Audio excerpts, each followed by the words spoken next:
বর্তমানে যে মাস চলছে আরবি মাস, সে মাসের নাম হচ্ছে মুহররম মাস। আজকে তার ৩ তারিখ।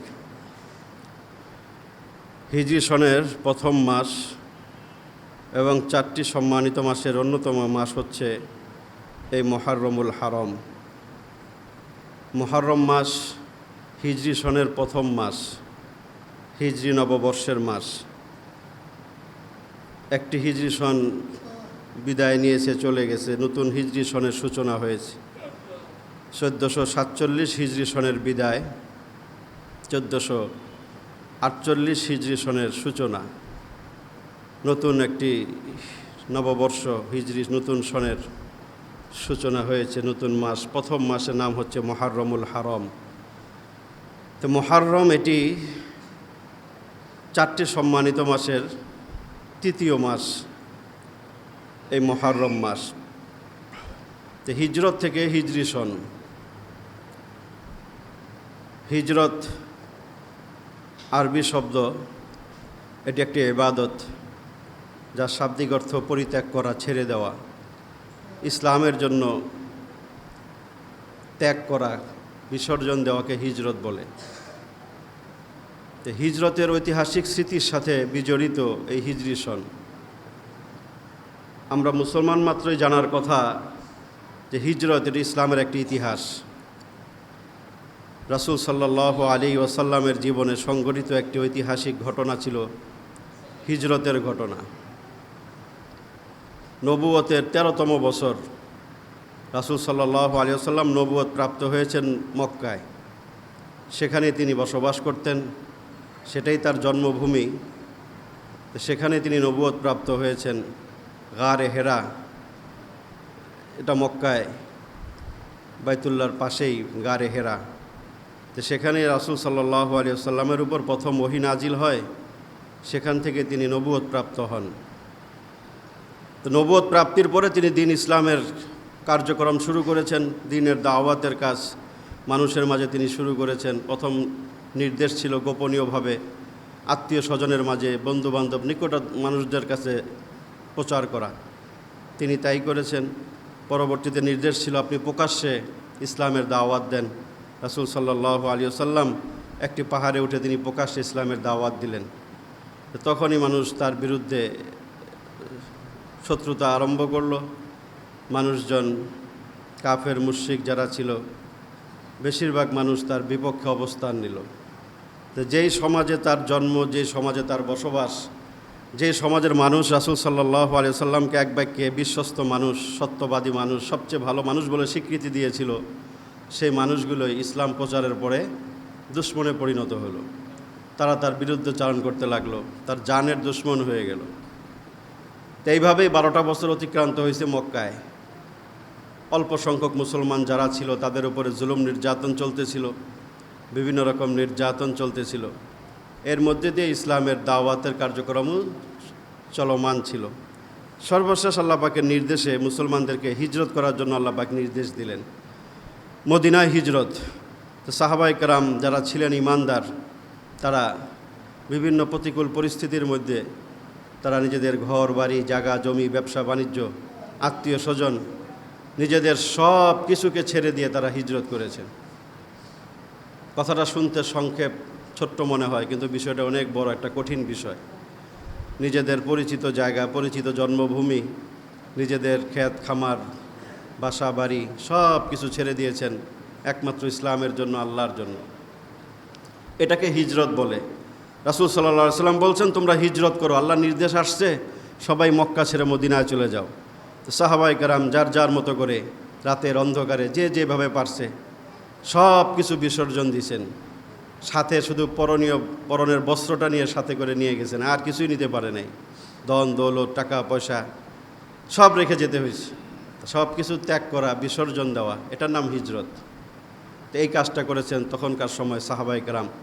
তো সর্বশেষ রাসূল সাল্লাল্লাহু আলাইহি ওয়াসাল্লাম তিনি হিজরত করেছেন। আল্লাহ পাক তাকেও নির্দেশ দিয়েছেন যে আপনি হিজরত করেন। কারণ কাফেররা সিদ্ধান্ত নিয়েছে মুহাম্মদকে হত্যা করবে, তাকে আর জীবিত রাখা যাবে না, মুহাম্মদকে হত্যা করতে হবে। তার মিশনকে বন্ধ করতে হলে, ইসলামের অগ্রযাত্রাকে রুখে দিতে হলে মুহাম্মদকে হত্যা করতে হবে। তা আল্লাহ পাক ওহীর মাধ্যমে রাসূল সাল্লাল্লাহু আলাইহি সাল্লামকে এই বিষয়টা জানাইছেন।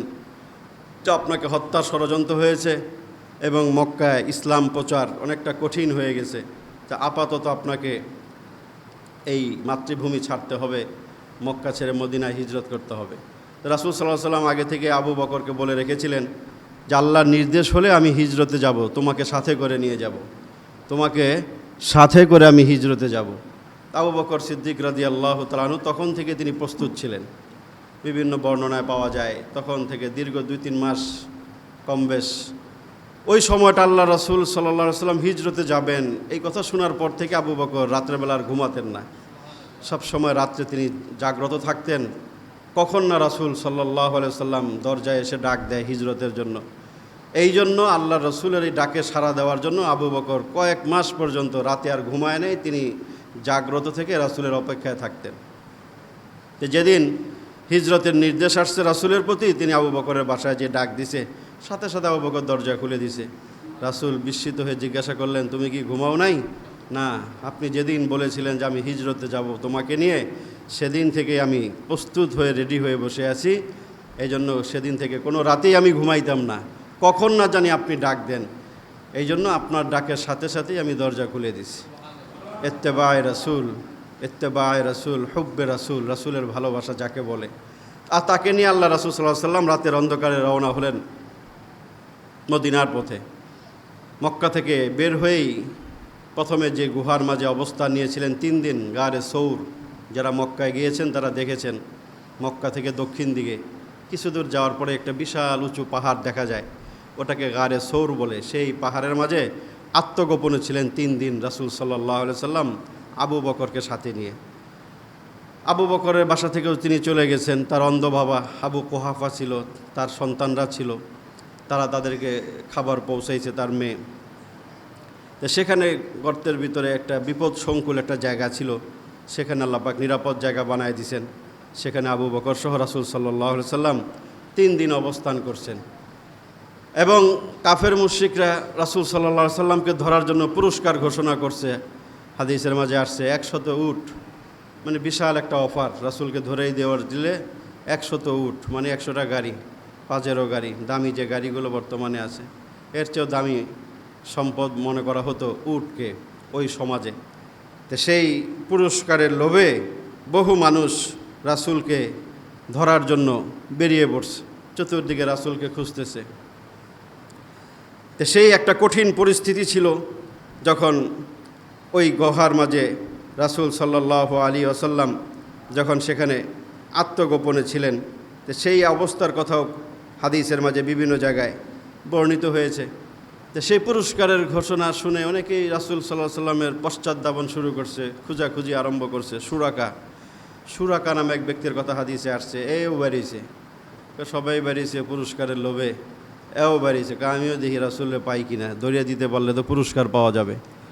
তো সে রাসূলকে দেখে ফেলছে, চিনে ফেলছে, রাসূল যেখান দিয়ে যাচ্ছে চিনে ফেলছে। কারণ আবু বকর মাত্র একজন, রাসূলকে কর্ডন করে নিরাপত্তা দিয়ে তিনি রাসূলকে নিয়ে যাচ্ছিলেন। বর্ণনায় এসেছে কখনো আবু বকর রাসূলের সামনে চলতেন, কখনো ডানে, কখনো বামে, কখনো পিছনে, এইভাবে চতুর্দিকে তিনি খালি প্রদক্ষিণ করতেন, ঘোরাঘুরি করতেন রাসূলকে মদিনায় হিজরতের সময়। কারণ আবু বকর চিন্তা করতেন, আমি একা মানুষ, কোন দিক থেকে না জানি দুশমনের আক্রমণ হয়, সেই আক্রমণ থেকে রাসূলকে হেফাজতের জন্য তিনি বেচাইন থাকতেন, অস্থিরতা নিয়ে তিনি চতুর্দিকে ঘোরাফেরা করতেন। যাই হোক, তারপরেও ওই লোকটা চিনে ফেলছে রাসূলকে, রাসূল আবু বকরকে নিয়ে যাচ্ছে। চিনার পরে এই লোক ঘোড়া ছুটাইল পিছনে, যে রাসূল ওদিক দিয়ে যাচ্ছে। তো কি ঘোড়া ছুটাই রাসূলের কাছাকাছি অবস্থানে যখন গেছে, 3 বার তার ঘোড়ার খুর মাটির মাঝে ডেবে গেছে। হাদিসের মাঝে আসছে যতবারই কাছাকাছি যাওয়ার চেষ্টা করছে, প্রথমবার ডেবে গেছে। রাসূলের কাছে ক্ষমা টমা চাইছে যে ছেড়ে দেন, আর করবো না। আবার যখন তার ঘোড়াটা স্বাভাবিক অবস্থায় চলে আসছে, আবার সে রাসূলের পিছু নিছে। দ্বিতীয়বার আবার তার ঘোড়াটা ডেবে গেছে, এইভাবে তৃতীয়বারও ডেবে গেছে। তখন এই লোক বুঝছে, না, ইনি সত্য নবী, উনাকে আর আমি পরাস্ত করতে পারবো না। তখন রাসূলের কাছে ক্ষমা চেয়ে নিরাপত্তা চাইল, যে আমাকে আপনি নিরাপত্তা দেন, যদি মুসলমান বা কেউ জানতে পারে তাহলে তো আমাকে মেরে ফেলতে পারে, যে আমি তাদের নবীকে ধরিয়ে দেওয়ার জন্য পিছু নিয়েছিলাম। রাসূল তাকে নিরাপত্তা দিয়ে ছেড়ে দিলেন। তো সুরাকার ঘটনাও আছে যে এভাবে রাসূলের পিছু নিয়েছিল। তো এইভাবে দীর্ঘ পথ পাড়ি দিয়ে তিনি মক্কার বর্ডার ক্রস করে মদিনায় প্রবেশ করলেন। তখন রাত্র। রাসূল সাল্লাল্লাহু আলাইহি সাল্লাম নিজের মাতৃভূমি ছেড়ে দিলেন, সব কিছু বিসর্জন দিলেন ইসলামের জন্য। শেষ মুহূর্তে তিনি তার মক্কা ভূমিকে স্পর্শ করে বলেছিলেন যে, প্রিয় মাতৃভূমি, আমি তোমাকে ভালোবাসি। যদি দুশমনরা তোমার থেকে বের করে না দিত, আমি কখনোই তোমাকে ছেড়ে যেতাম না। আমি আবার তোমার বুকে ফিরে আসতে চাই। কথাগুলো বলে অশ্রুসিক্ত নয়নে রাসূল সাল্লাল্লাহু আলাইহি সাল্লাম মক্কা ছেড়েছেন, মদিনায় চলে গেছেন। মদিনায় যাওয়ার পরে প্রথম যেখানে তিনি অবস্থান নিয়েছেন, যেই গ্রামে, সেটা ছিল কুবা। যারা গেছেন তারা দেখেন, কুবা একটা মসজিদ আছে, প্রথম মসজিদ ওখানে বানান রাসূল সাল্লাল্লাহু আলাইহি সাল্লাম, কুবা মসজিদ। ওটা অত্যন্ত একটা গুরুত্বপূর্ণ ইসলামের স্থাপনা মসজিদ। ওই মসজিদের ফজিলত সম্পর্কে রাসূল বলেছেন, যে ব্যক্তি বাসা থেকে ওযু করে কুবা মসজিদে যেয়ে 2 রাকাত নামাজ পড়বে, আল্লাহ তাকে ওমরার একটা সওয়াব দান করবেন। এই জন্য হাজী সাহেবরা সময় পাইলে ওখানে যায়, কুবাতে যায়, যে 2 রাকাত নামাজ আদায় করে। রাসূল সাল্লাল্লাহু আলাইহি সাল্লাম তার জীবিত ছিলেন যতদিন, মক্কা থেকে প্রতি শনিবার তিনি হেঁটে অথবা কখনো কখনো সোয়ারিতে আরোহণ করে তিনি সেই মসজিদে যাইতেন, সেখানে তিনি নামাজ আদায় করতেন। ওই মসজিদের কথা কোরআনেও ইঙ্গিতপূর্ণভাবে আছে, আফামান উসসিসা আলাত তাকওয়া মিন আউয়ালি ইয়াউমিন আহাক্কু আন তাকুমা ফি। যেই মসজিদের ভিত্তি তাকওয়ার উপরে স্থাপিত হয়েছে, সেই মসজিদের প্রশংসা করেছেন আল্লাহ পাক 11 নম্বর পারা 3 নম্বর পৃষ্ঠায়। সেখানে এই কুবা মসজিদের কথাই বলা হয়েছে। সেখানে রাসূল 3 দিন ছিলেন। এরপরে তিনি মদিনার মূল শহরে তিনি প্রবেশ করেছেন। তো সেখানে যারা ছিল তারা রাসূল সাল্লাল্লাহু আলাইহি সাল্লামকে সম্ভাষণ জানিয়েছেন, তাকে অভিবাদন জানিয়ে তাকে তারা সাদরে গ্রহণ করেছেন। যেই মানুষগুলো গ্রহণ করেছে তারা ছিল আনসার, আর যারা হিজরত করে গেলেন তারা ছিল মুহাজির। এদেরকে বলা হয় মুহাজির। হিজরত যারা করে এদেরকে বলা হয় মুহাজির। এই হচ্ছে হিজরতের সংক্ষিপ্ত ঘটনা। তো মদিনায় তিনি নবুয়তের 13তম বছরে তিনি মদিনায় চলে গেলেন। তো যারা গেলেন মাতৃভূমি ছেড়ে, সব কিছু ছেড়ে, তারা ছিল মুহাজির। এবং যারা সেখানে তাকে আশ্রয় দিল মুসলমানদেরকে, তাদেরকে বলা হয় আনসার। তো এদের কথা কোরআন হাদিসে বহু জায়গায় বর্ণিত হয়েছে, এদের ত্যাগের কথা, কোরবানির কথা, এদের ফজিলত মর্যাদার কথা। কারণ এটা অনেক বড় একটা স্যাক্রিফাইস, একটি ত্যাগ, কোরবানি ছিল ইসলামের জন্য, যেটা খুবই সহজ কোনো ব্যাপার না। ইসলামের জন্য, দ্বীনের জন্য, আল্লাহর জন্য সব কিছুকে বিসর্জন দেওয়া, এটা হিজরতের শিক্ষা। এই মানসিকতা লালন করা প্রত্যেকটা মুমিন মুসলমানের দায়িত্ব। তারা যদি পারে, তারা মুসলমান, আমরাও মুসলমান, তারা যদি ইসলামের জন্য এত কিছু করতে পারে, আমি কতটুকু পারলাম, আমরা কতটুকু পারলাম, ইসলামের জন্য আমি কতটুকু ত্যাগ করতে পারলাম, কতটুকু আমি কোরবানি পেশ করতে পারলাম, এই প্রশ্ন প্রত্যেককে নিজেকে করা। ওনারা যদি সব কিছু বিসর্জন দিতে পারে, কিছুই তো ছিল না। চিন্তা করেন, আপনি বাংলাদেশ থেকে চলে যাবেন আরেক দেশে সব কিছু রেখে। অনেকের স্ত্রী মুসলমান হয় না, স্ত্রীকে থুয়ে চলে গেছে। অনেকে পিতামাতা মুসলমান হয় না, পিতামাতাকে রেখেই চলে গেছে। সন্তান রেখে চলে গেছে, শুধু নিজের পরিধেয় একটা বস্ত্র নিয়ে চলে গেছে। টাকা নাই, খাবার নাই, সম্পদ নাই, কিছুই নেই। এরকম ত্যাগ পৃথিবীর ইতিহাসে কে কোন দিন কার জন্য করেছে? এই ইতিহাস মুসলমানদের, সাহাবায়ে কেরামের, যে এরা ইসলামের জন্য, আল্লাহর জন্য সর্বোচ্চ ত্যাগ স্বীকার করছে। এগুলো তো দুনিয়া ছাড়লো, এরপরে জানও তো দিছে। ইসলামের জন্য নির্দ্বিধায় তারা প্রাণ বিসর্জন দিছে। যেই জামাত, যেই কাফেলা, তাদের নামই সাহাবায়ে কেরাম। তাদের রক্তের উপরে ইসলাম এই পর্যন্ত পৌঁছে আমাদের কাছে। তাদের ত্যাগ, কোরবানি, ঘাম, রক্ত, এগুলোর উপর দিয়েই ইসলাম 1500 বছর পরেও আজও পৃথিবীতে আমাদের কাছে বিদ্যমান। এটার পিছনে যারা ত্যাগ স্বীকার করেছেন, সব কিছু বিসর্জন দিয়ে যারা ইসলামের জন্য নিবেদিত প্রাণ হয়েছেন, তারাই ছিলেন সাহাবায়ে কেরাম। তাদের কথা আল্লাহ পাক কোরআনে বলেছেন, বিভিন্ন আয়াতে ইরশাদ করেছেন, আল্লাযীনা আমানু ওয়া হাজারু ওয়া জাহাদু ফী সাবিলিল্লাহি বিআমওয়ালিহিম ওয়া আনফুসিহিম আ'যামু দারাজাতান ইনদাল্লাহ ওয়া উলাইকা হুমুল ফাইজুন ইউবাশশিরুহুম রাব্বুহুম বিরহমাতিম মিনহু ওয়া রিদওয়ানিন ওয়া জান্নাতিন লাহুম ফীহা নাঈমুম মুকীম খালিদিনা ফীহা আবাদা ইন্নাল্লাহা ইনদাহু আজরুন আযীম। সূরা তাওবা 20 নম্বর আয়াত আল্লাহ সেই মুহাজিরদের কথা বলেছেন। নিশ্চয় যারা ঈমান এনেছে এবং হিজরত করেছে এবং আল্লাহর রাস্তায় যারা জিহাদ করেছে নিজেদের জান এবং মাল দিয়ে, আযমু দারাজাতান ইনদাল্লাহ, আল্লাহর নিকট তাদের অনেক অনেক মর্যাদা। এদের মর্যাদা আল্লাহর কাছে অনেক অনেক বেশি। আযমু দারাজাতান ইনদাল্লাহ ওয়া উলাইকা হুমুল ফাইজুন। এরাই সফল কাম, দুনিয়া আখিরাতে এরাই সফল কাম। এরপর আল্লাহ পাক এদেরকে সুসংবাদ দিয়ে বলেছেন, ইউবাশশিরুহুম রাব্বুহুম বিরহমাতিম মিনহু ওয়া রিদওয়ান। আল্লাহ তাদেরকে সুসংবাদ দিচ্ছেন, তাদের রবের পক্ষ থেকে তাদের জন্য সুসংবাদ। ইউবাশশিরুহুম রাব্বুহুম বিরহমা, রহমতের সুসংবাদ দিয়েছেন। রিদওয়ান, আল্লাহর সন্তুষ্টির ঘোষণা দিয়েছেন তাদের প্রতি। ওয়া জান্নাত, জান্নাতের ঘোষণা। ফিহা নাঈমুম মুকিম, যেই জান্নাতে স্থায়ী নাজ ও নিয়ামতে ভরপুর। খালিদিনা ফিহা আবাদা, সেই জান্নাতের চিরস্থায়ী বাসিন্দা হিসেবে আল্লাহ পাক তাদেরকে ঘোষণা দিয়েছেন। মুহাজিরদের ফজিলত অন্য আয়াতে আল্লাহ বলেছেন, ওয়ামান ইউহাজির ফি সাবিলিল্লাহি ইয়াজিদ ফিল আরদি মুরাগামান কাসীরান ওয়া সাআহ। যারা আল্লাহর রাস্তায় হিজরত করবে, ইয়াজিদ ফিল আরদি মুরাগামান কাসীরান ওয়া সাআহ, আল্লাহ পাক এদেরকে প্রচুর পরিমাণে প্রাচুর্য ঐশ্বর্য দান করবেন। আল্লাহ পাক আরও ঘোষণা করেছেন, ওয়াল্লাযীনা আমানু ওয়া হাজারু ওয়া জাহাদু ফি সাবিলিল্লাহি ওয়াল্লাযীনা আওয়াউ ওয়া নাসারু উলাইকা হুমুল মুমিনুনা হাক্কান লাহুম মাগফিরাতুন ওয়া রিজকুন কারীম। এই আয়াত আল্লাহ পাক দুই শ্রেণীর কথা বলেছেন, যারা হিজরত করছে আর যারা আশ্রয় দিছে। আনসার, যারা মুসলমানদেরকে সাহায্য করছে, আশ্রয় দিছে, এদেরকে বলা হয় আনসার। একদল হিজরত করে গেছে সব কিছু ছেড়ে, আরেক দল সেখানে তাদেরকে, এই বাচ্চাটা ডিস্টার্ব করে না সামনে। একদল তো হিজরত করলো, আরেক দল ওখানে যারা ছিল তারা এদেরকে আশ্রয় দিছে, এদেরকে সাহায্য করছে। এই সাহায্যকারী দলের নামই হয়েছে আনসার। এরা কিভাবে সাহায্য করছে ইতিহাসের পাতায় আছে যে এরা সর্বোচ্চ উজাড় করে ওই মুহাজিরদেরকে সাহায্য করছে। কিভাবে? এদের জান মাল সব কিছু এদেরকে দিয়েছে, অর্ধেক করে দিয়ে দিছে। আনসার যারা ছিলেন তাদের জায়গা জমি যা আছে অর্ধেক দিয়ে দিছে মুহাজির বাইরে। এমনকি যার একাধিক স্ত্রী ছিল, বিবি ছিল, এদেরকেও মধ্যে থেকে বলছে, তোমার যেটা খুশি তুমি একটা নিয়ে যাও। সুবহানাল্লাহ বলেন, এইটা আবার কি আগ করে বই রয়েছেন? এটা বুঝেন না, ত্যাগটা কতটুকু আপনি দিবেন আপনার বউরে? হ্যাঁ, এটা বানানো কথা না তো, এটা হাদিসে আসছে। তারা দিছে, একাধিক স্ত্রী আছে, অনেকের স্ত্রী নিয়ে আসতে পারে না, স্ত্রী মক্কায় রয়ে গেছে। এখন এখানে তার কাছে বিয়া দিব কে? তার বিবির দরকার, বলছে আমার একাধিক স্ত্রী আছে, যাকে তোমার পছন্দ তুমি একটা নিতে পারো। অনেকে দিয়ে দিছেন, জান মাল স্ত্রী সন্তান যা চাইছে সেই অর্ধেক করে দিয়ে দিছে। এটা কম না? 2 টাকা বাইরে না হ্যাঁ পকেট থেকে।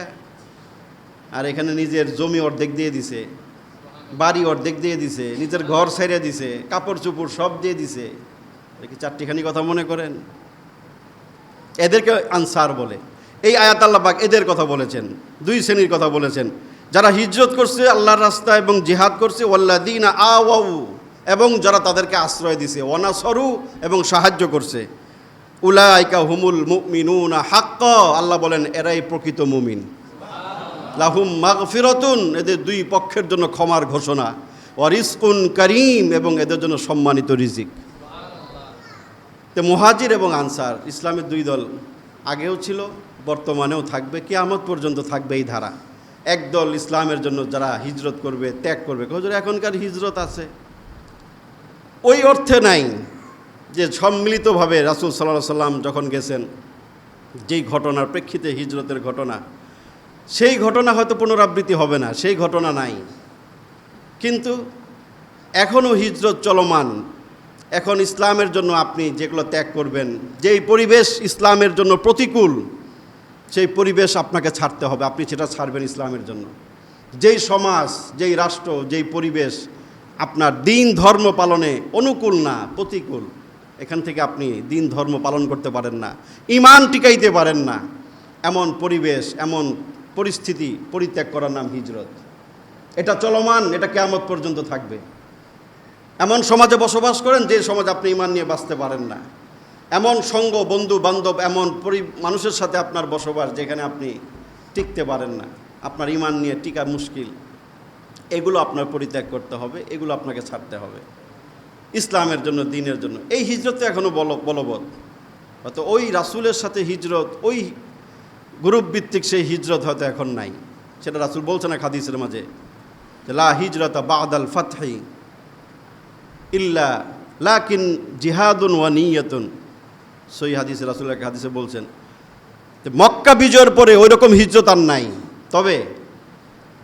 তবে জিহাদ এবং নিয়ত, হিজরতের নিয়ত, এবং যেটা বললাম যে হিজরতের কথা, যেই পরিবেশ পরিস্থিতি ছাড়ার কথা, যেই সঙ্গ মানুষ পরিত্যাগ করার কথা, যেই কাজ করলে আপনার ঈমান থাকে না ওই কাজগুলো ছেড়ে দেওয়া, ওই পরিবেশ ছাড়া, এগুলো বিদ্যমান থাকবে কিয়ামত পর্যন্ত রাসূল বলে গেছেন।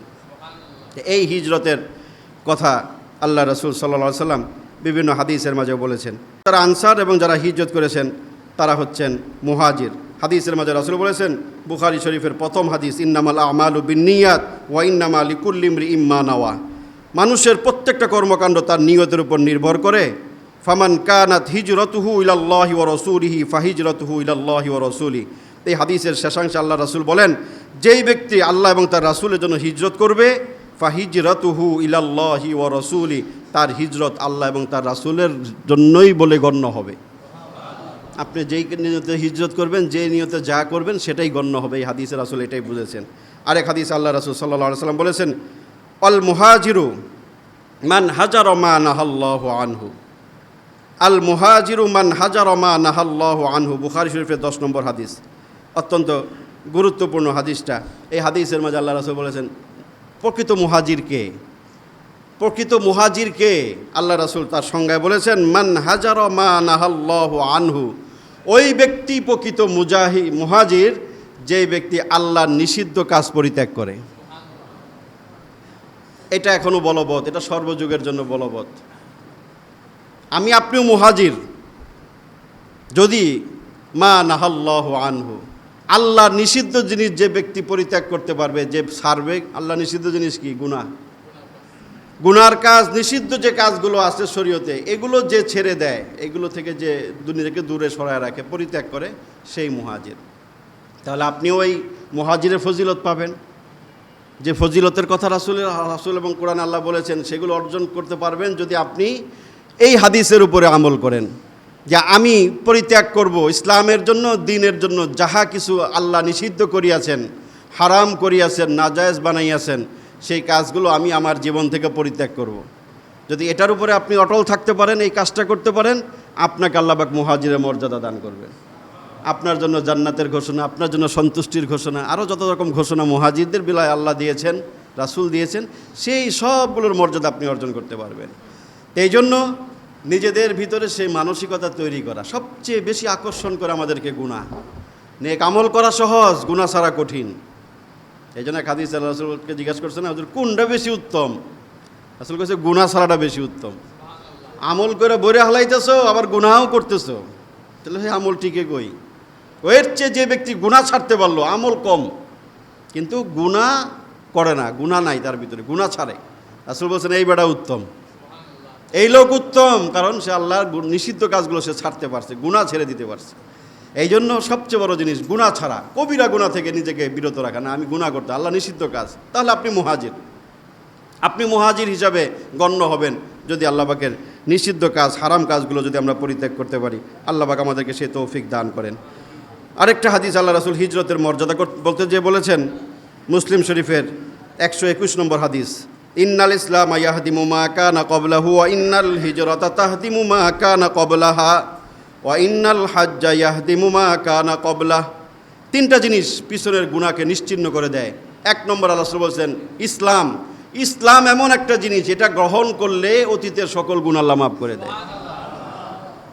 100 বছর নাফরমানি করছে, কুফর শিরিক করছে, এরপরে হ্যাঁ মুসলমান হয়েছে, পিছনের যত গুনাহ ছিল সব গুনাহকে নিশ্চিহ্ন করে দিবে ইসলাম। আরটা হচ্ছে হিজরত। আল্লাহ রাসূল বলেছেন হিজরত এমন একটা জিনিস এবং ইবাদত, যে হিজরতের দ্বারা পিছনের সকল গুনাহ আল্লাহ নিশ্চিহ্ন করে দেয়। আরেকটা হচ্ছে হজ, হালাল টাকায় গুনাহমুক্ত হজ যদি কেউ করে, পিছনের সকল গুনাহগুলো আল্লাহ পাক মাফ করে দেন। তো মুহররম মাস আরবি হিজরি সনের প্রথম মাস, 4টি সম্মানিত মাসের তৃতীয় মাস মুহররম, অত্যন্ত গুরুত্বপূর্ণ, সম্মানিত, ফজিলতপূর্ণ একটি মাস। এই মাসের করণীয় কি? 1 নম্বর করণীয়, প্রত্যেকটা সম্মানিত মাসের যে করণীয়, কোরআন আল্লাহ বলেছেন ফালা তাজলিমু ফিহিন্না আনফুসাকুম, সম্মানিত মাসে তোমরা বিশেষ করে গুনাহ করবে না, এই বিষয়টা তোমরা চেক দিবা। এই মাসগুলোকে গুনাহমুক্তভাবে কাটানোর চেষ্টা করবা, এটা 1 নম্বর নির্দেশনা 4 সম্মানিত মাসের করণীয়।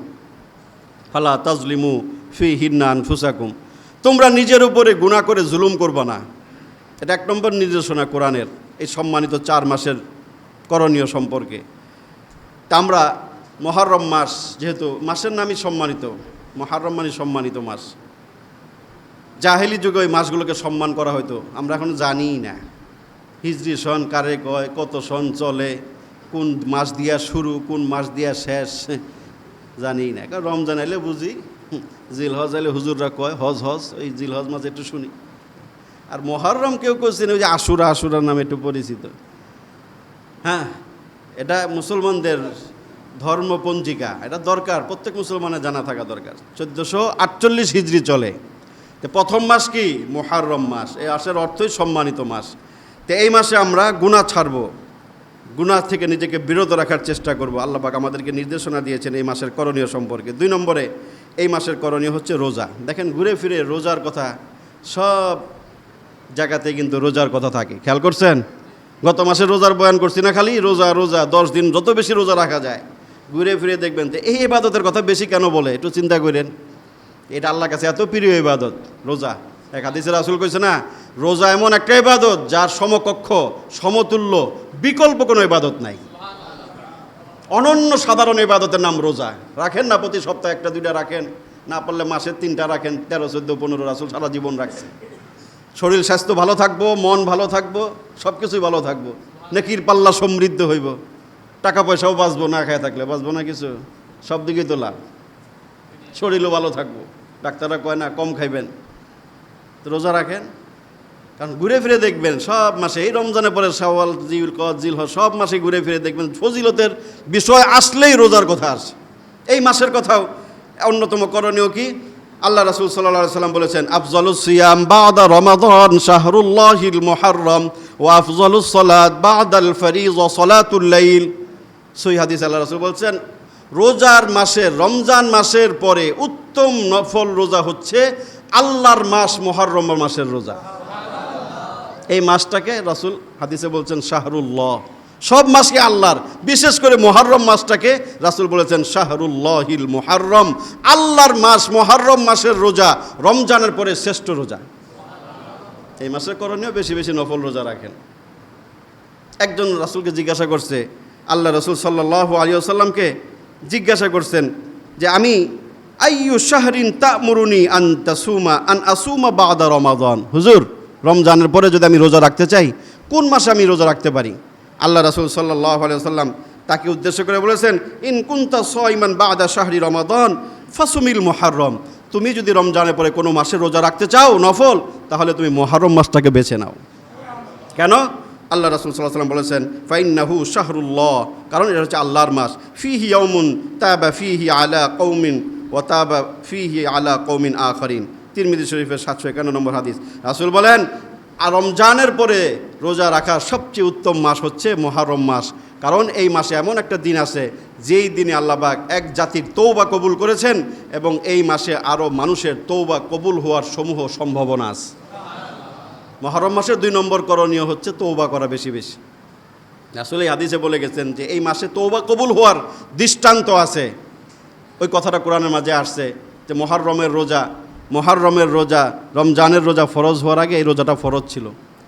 আল্লাহ রাসূল সাল্লাল্লাহু আলাইহি সাল্লাম যখন মক্কা হিজরত করে মদিনায় গেলেন, মদিনায় যাওয়ার পরে দেখে ইহুদিরা রোজা রাখে 10 তারিখে মুহররমের। জিজ্ঞাসা করছে কি লিগে রোজা রাখো?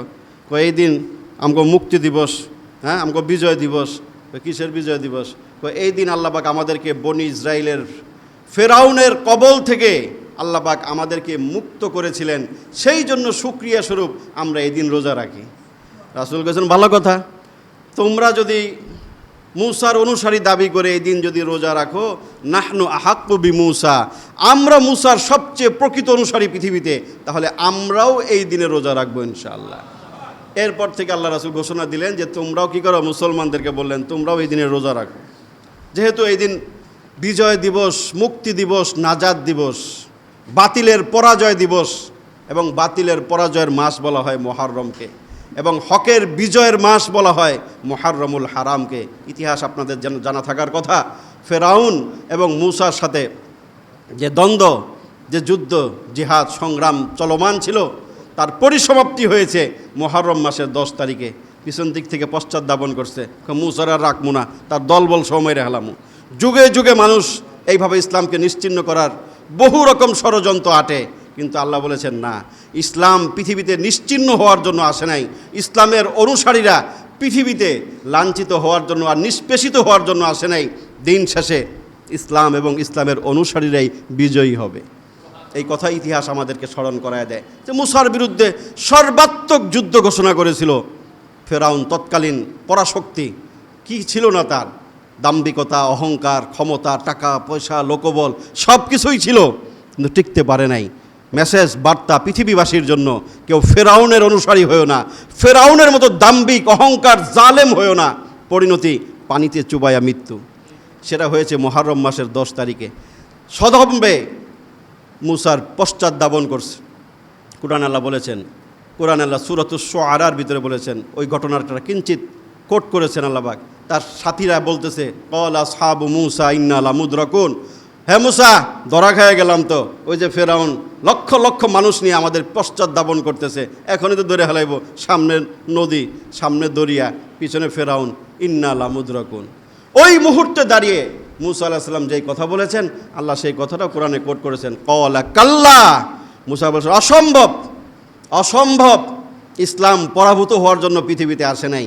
আমরা ফেরাউনের কাছে ধরা খেয়ে মার খাবো, নিশ্চিহ্ন হব, এটা হতে পারে না। কাল্লা, ক্বালা কাল্লা ইন্না মাইয়া রব্বি সায়াহদিন, নিশ্চয়ই আমার রব আমাদের সাথে আছে। ফাওহা ইলা রব আনিযরিব বিআসাকাল বাহর। আল্লাহ বলেন, ওই সময় আমি মূসার প্রতি ওহী নাজির করে বললাম, তোমার হাতের লাঠি দিয়ে মৃদুভাবে তুমি ওই নদীটাকে তুমি আঘাত করো। ফানফালাক ফাকানা কুল্লু ফিরকিন কাত-তাউদিল আযীম ওয়াজলাফনা সাম্মাল আখরিন সুম্মা আগরাকনাল আখরিন ওয়ানজাইনা মূসা ওয়া মান মাআহু আজমাইন সুম্মা আগরাকনাল আখরিন ইন্না ফি যালিকা লাআয়াহ ওয়া মা কানা আকসারুহুম মুমিনিন। আল্লাহ বলেন, আমি ওটা দিয়ে আঘাত করতে বললাম, আঘাত করার সাথে সাথেই সে পানির মাঝে আমি রাস্তা তৈরি করে দিলাম। ফানফালাক ফাকানা কুল্লু ফিরকিন কাত-তাউদিল আযীম। সবাই মূসার অনুসারী যারা ছিল ওই রাস্তা দিয়ে, পানির উপর দিয়ে তারা সদর্বল দলে হেঁটে চলে গেল ওই পারে। এরপরে আমি সুম্মা আগরাকনাল আখরিন, মূসাকে আমি মুক্ত করে দিলাম। ওখান থেকে আমি সেই জালেমের কবল থেকে তাকে আমি মুক্ত করলাম, তাকে আমি ওই পারে নিয়ে গেলাম। এবং আরেকটা দল ফেরাউনকে আগরাকনাল আখরিন, আমি সেই দরিয়ায় ডুবিয়ে চুবিয়ে আমি তাকে মৃত্যু দিলাম। ইন্না ফি যালিকা লাআয়া। আল্লাহ বলেন, এটার মাঝে নিদর্শন আছে পৃথিবীবাসীর জন্য, শিক্ষার বিষয় আছে। দেখো দেখো আল্লাহর বিরুদ্ধচারণ করে পৃথিবীতে টিকা যায় কিনা, জালেম জুলুম করে পৃথিবীতে টিকা যায় কিনা, অত্যাচার করে পৃথিবীতে টিকে থাকা যায় কিনা, এই দৃষ্টান্ত আল্লাহ পাক এই ঘটনার মাঝে রেখেছেন। তো এই ঘটনা যেদিন সংঘটিত হয়েছে, সহিহ হাদিস দ্বারা বর্ণিত, কোরআনেও বলেছে যে এটা মুহররম মাসের এই 10 তারিখে হয়েছে এই ঘটনাটা। এই জন্য মুহররম মাসের 10 তারিখটা ঐতিহাসিক তারিখ বলা হয়, একটা ঐতিহাসিক দিন বলা হয়। এদিন আল্লাহ পাক বহু জাতির তওবা কবুল করেছেন। এই মাস তওবা কবুলের মাস, বেশি বেশি তওবা করার মাস। বিশেষ করে মুহররমের 10 তারিখ, আগামী শুক্রবার হবে মুহররমের 10 তারিখ। ওই দিনের রোজার বিশেষ ফজিলতের কথা রাসূল বলেছেন, ইন্নী আহতাসিবু আলাল্লাহি আন ইউকাফিরা সানাতাল্লাতী ক্বাবলা। ওই দিনের রোজা যদি কেউ রাখে, তার পিছনের 1 বছরের গুনাহ আল্লাহ মাফ করে দিবেন। আল্লাহ পাক আমাদেরকে এই সম্মানিত মাসের সম্মান দেওয়া, গুনাহ মুক্তভাবে এবং বেশি বেশি তওবা ইস্তেগফার এবং নফল রোজার মাধ্যমে কাটানোর তৌফিক দান করেন।